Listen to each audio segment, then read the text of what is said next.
안녕하세요. 무비 리치를 진행하고 있는 송우진 감독입니다. 안녕하세요. 김혜린입니다. 네, 오늘은 시리즈물입니다. 우리나라에 또 새로운 시리즈물이 돼버렸는데 9년 만에 2가 나왔어요.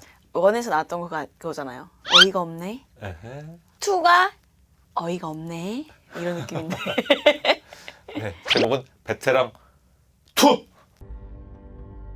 가족들도 못 챙기고 밤낮 없이 범죄에 맞서 싸우는 베테랑 형사 서도철과 강력 범죄 수사대 형사들은 잠복 근무를 하며 범인 검거에 열을 올리고 있습니다. 어느 날 한 교수의 죽음이 이전에 발생했던 살인 사건들과 연관성이 있는 것으로 밝혀지며 전국은 연쇄 살인범으로 인해 떠들썩해집니다.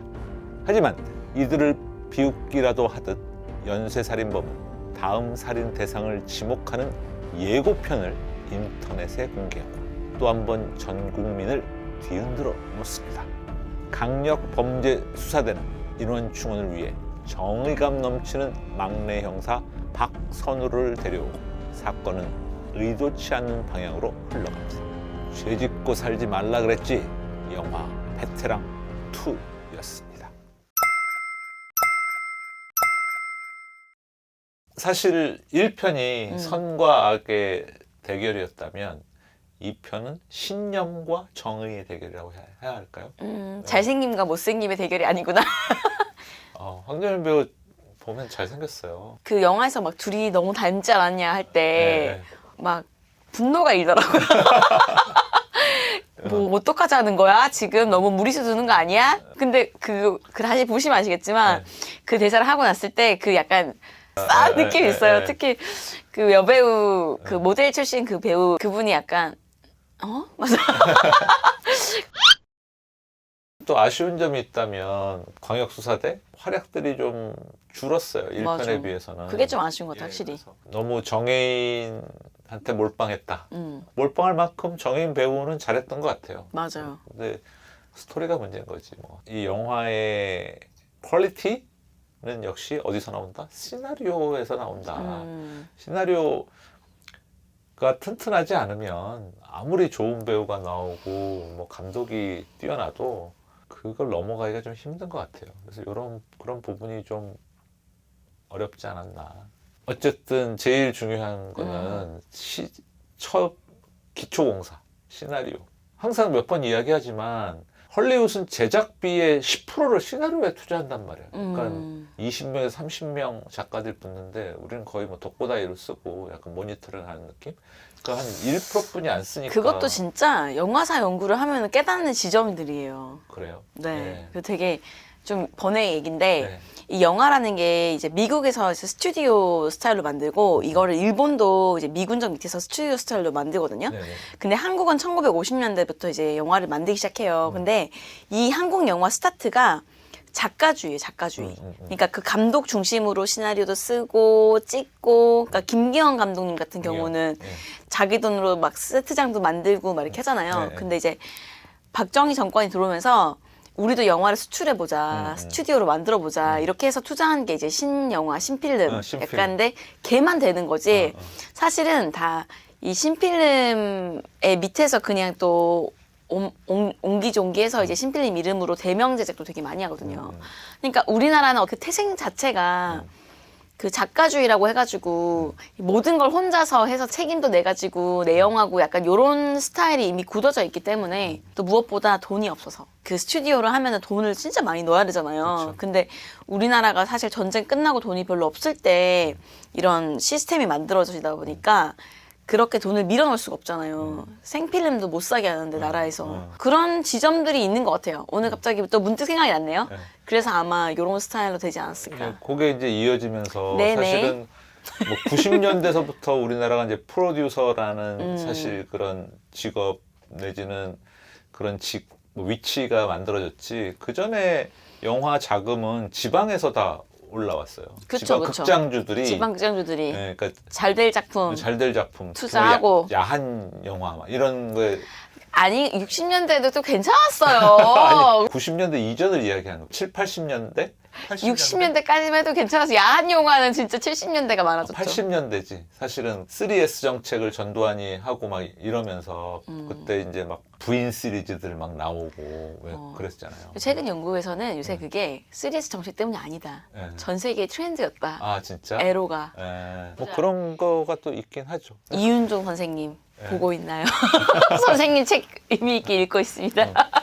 그래서 우리나라가 그 프로듀서라는 개념이 들어온 게 이제 뭐 결혼 이야기 그 시점으로 이야기 명필름이 이제 그런 역할을 했죠. 어쨌든 베테랑 2 천만 넘어가긴 힘들 것 같고 제 예상은 700~800만에서 멈출 것 같다.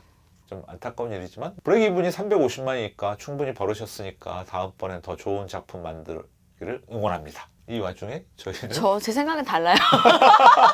선긋기 잘 되시길 바라겠습니다. 1000만 넘기를 응원합니다.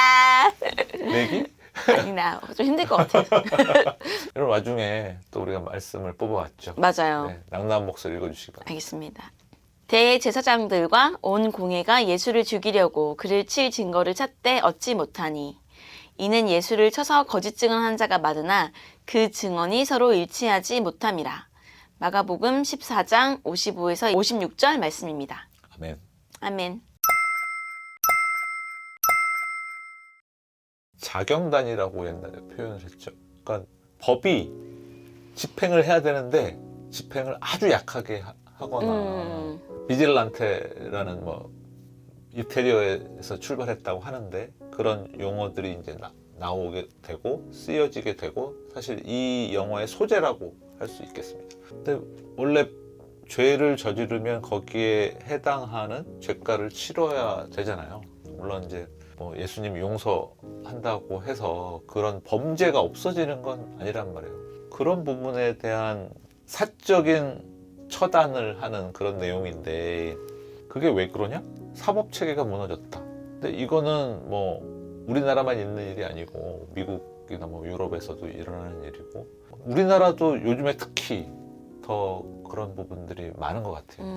검찰이나 또는 사법부나 검찰은 사실은 피해를 입은 사람들한테 그분들을 대신해서 죄를 기소하고 구형하는 역할을 하잖아요. 피해자들 때문에 사실 하는 건데 이게 정치적인 어떤 목적과 수단으로 그걸 이용해서 조작을 하거나 그래서 죄 없는 사람은 죄를 씌우거나 또는 죄 있는 사람을 풀어주거나 이런 역할을 하는 게 검찰이 요즘에 하는 일로 있어서 많은 비난을 받고 있죠. 그런데 적어도 사법에서는 그거를 거르고 니네 이거 잘못된 거야. 정확한 기준을 가지고 집행을 해야 되는데 그걸 안 하는 그런 상황들 이런 게 너무 만연돼 있으니까 물론 부당거래 같은 이런 법에 관한 뭐 정치에 관한 이야기를 만든 유승환 감독이었는데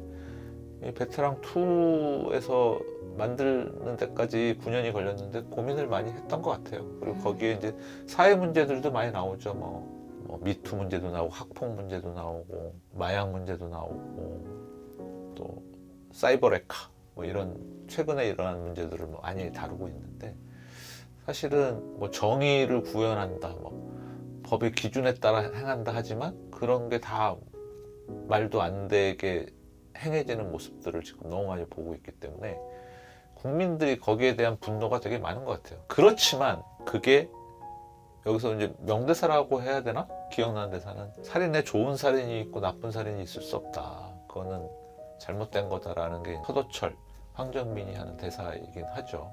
하지만 그거는 사법부가 바뀌고 그게 바뀌어야지 개인이 그걸 하면은 이제 질서가 완전히 어지러워지는 거니까 그런 이야기를 하는 것 같습니다. 저는 영화 보면서 조금 생각했던 게 제가 인상 깊었던 이제 장면은 마지막에 정혜인이 선택하게 만들잖아요.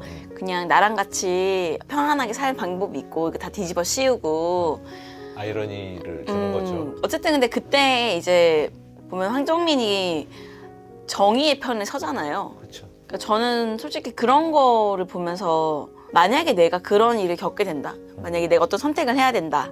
근데 이 선택이 사실 내가 죽고 나면 내가 왜 이런 선택했는지 아무도 모르는 거잖아요. 뭐 내가 죽을 수도 있는 거잖아. 황정민이 이 선택을 했지만 황정민을 죽이면 황정민이 왜 그런 선택을 했는지 아무도 모르는 게 되는 거잖아요. 그게 뭐 조작될 수도 있는 거고. 근데 그때 정말 공의의 하나님, 정의로운 하나님, 이 내 편이라는 생각을 하면 되게 할 수 있을 수도 있겠다. 좀 그런 생각이 들었거든요. 그래서 사실 저는 영화 보면서 얘는 왜 악인이는지 사연이 없어서 조금 아쉽지만은 왜 우리가 죄를 짓고 그것을 피하고 정의로운 선택을 할까? 많은 사람들은 되게 어리석다라고 얘기하고 막 정의인도 막 비웃잖아요. 막 그런 선택을 하는 거에 대해서. 근데 그런 선택을 할 때 그런 선택을 하는 그 정의의 편에 서 계시는 하나님을 의지하고 오늘 말씀하시면서 든 생각도 악법도 법인데 예수님은 사실 그 법 때문에 죽은 거잖아요. 그 사람이 뭐 물 딱 손 씻으면서 이건 내 잘못이 아니고 너희 때문이다라고 돌렸지만 얼마나 많은 주기도문에 그의 이름이 나옵니까? 그러니까 그런 걸 봤을 때 생각해보면 그 악법도 법이지만 그것에 순종해서 하나님 예수님이 돌아가시고 죽음에 이르셨지만 그렇기 때문에 죽음에서 또 부활하고 또 인간의 모든 죄를 또 구제해 줄 수 있는 어떤 그런 또 존재로 이제 남으신 거잖아요. 그게 복음이죠. 그래서 우리가 남들이 보든 우리가 어떤 조소를 당하든 어떤 진짜 환난과 곤란 속에 있든지 간에 우리가 생각하는 옳은 것을 선택할 때 되게 좀 외롭다는 생각 들 수도 있잖아요. 내가 진짜 이거 이렇게까지 해야 돼? 뭐 생각하는 게 아니고 내 편이 있다. 그게 하나님이고 또 그런 롤모델이 있다. 또 그게 예수님이고 그래서 때로는 좀 억울한 상황, 말도 안 되는 어떻게 보면 이 법이라는 것 자체도 우리를 그렇게 약간 곤란하게 만들 때도 그런 사람과 그런 존재가 있다는 것만으로도 좀 위로가 되지 않을까. 그래서 이 영화는 사적 복수를 보고 나면 되게 통쾌한 기분이 들고 맞아 저런 사람이 필요해 이런 것보다는 아 진짜 또 법을 또 지켜야 되는 또 그런 아이러니가 있구나. 이렇게 말도 안 되는 법도 지켜야 되는 어떤 그런 지점들이 있구나. 그런 억울함 같은 게 있을 때 오히려 하나님이나 예수님의 존재를 더 선명하게 기억할 수밖에 없구나. 좀 그런 생각이 들었던 작품이었던 것 같아요. 저는. 많은 순교자분들이 그런 그쵸, 마음을 그쵸. 갖고 천국에 가지 않으셨을까? 맞아요. 네. 북한에도 얼마나 많겠어요. 그런 생각 해봅니다. 오늘 이렇게 마무리하고요. 네. 다음 주에는 Speak no evil. 네, Speak No Evil 굉장히 무서운 영화입니다. 아 너무 무서웠어. 그 덜덜. 영화로 만나뵐 것을 약속드리면서 이만 인사드리겠습니다. 안녕. 안녕.